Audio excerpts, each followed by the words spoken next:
Hi all welcome to football arena. ഇന്നലെ UEFA champions ലീഗിൽ നടന്ന മത്സരത്തിൽ അത്ലറ്റിക്കോ മാഡ്രിഡും ക്ലബ്ബ് ബ്രൂഗോയും തമ്മിൽ ഏറ്റുമുട്ടിയിരുന്നു. രണ്ട് ടീമുകളും 3 ഗോളുകൾ വീതം നേടിക്കൊണ്ട് സമനിലയിൽ പിരിയുകയാണ് ചെയ്തിട്ടുള്ളത്. ഈ മത്സരത്തിൽ അത്ലറ്റിക്കോക്ക് വേണ്ടി ഗോൾ നേടാൻ ഹൂലിയൻ ആൽവരസിന് കഴിഞ്ഞിട്ടുണ്ട്. മത്സരത്തിന്റെ 8ാമത്തെ മിനിറ്റിൽ പെനാൽറ്റിയിലൂടെയാണ് അദ്ദേഹം ഗോൾ കണ്ടെത്തിയിട്ടുള്ളത്.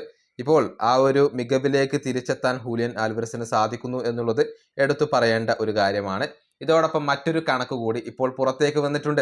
അതായത് യുവേഫ ചാമ്പ്യൻസ് ലീഗിൽ ഏറ്റവും കൂടുതൽ ഗോളുകൾ നേടിയ 8ാമത്തെ അർജന്റീൻ താരമായി മാറാൻ ഹൂലിയൻ ആൽവരസിന് കഴിഞ്ഞിട്ടുണ്ട്.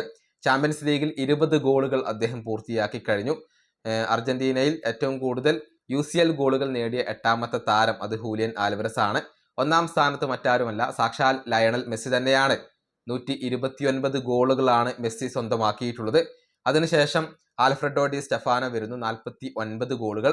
പിന്നീട് സെർജിയോ അഗ്യോറോ 41 ഗോളുകൾ. 25 ഗോളുകൾ വീതം നേടിയ ലൗറ്ററോ, ഹെർണൻ ക്രെസ്പോ എന്നിവരാണ് പിറകിലുള്ളത്.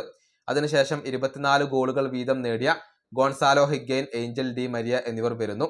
അതിനുശേഷമാണ് ഇപ്പോൾ ഹൂലിയൻ ആൽവരസ് വരുന്നത്. 20 ഗോളുകൾ അദ്ദേഹം നേടി. എടുത്തു പറയേണ്ട കാര്യം, UCL കേവലം 24 മത്സരങ്ങളിൽ മാത്രമാണ് അദ്ദേഹം സ്റ്റാർട്ട് ചെയ്തിട്ടുള്ളത്. എന്നിട്ടും 20 ഗോളുകൾ പൂർത്തിയാക്കാൻ അദ്ദേഹത്തിന് കഴിഞ്ഞു എന്നുള്ളത് എടുത്തു പറയേണ്ട കാര്യമാണ്. ഈ വീഡിയോ അവസാനിപ്പിക്കുന്നു. അടുത്ത വീഡിയോ വീണ്ടും കാണാം.